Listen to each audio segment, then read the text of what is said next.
होते. ते मुलांमध्ये मूल होऊन रमत असत. म्हणूनच मुले ही त्यांना प्रेमाने चाचा नेहरू म्हणत असत.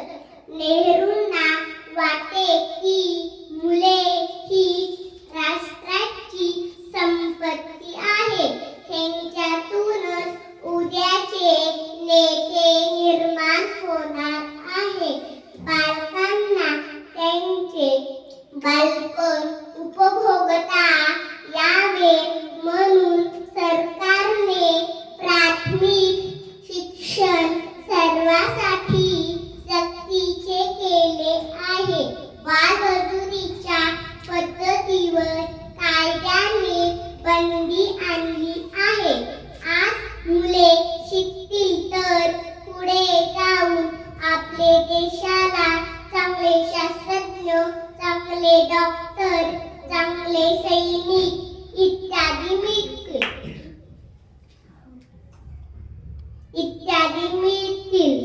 या देशाचे भविष्य या लहान मुलांच्या हाती आहे असे नेहरू म्हणत.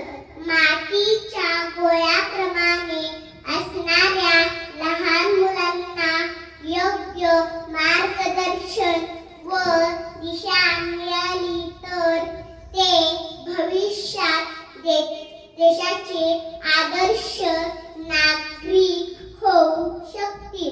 कोणत्याही राष्ट्राची संपत्ती राष्ट्रातील बँकांमध्ये नाही तर शाळेमध्ये सुरक्षित असते.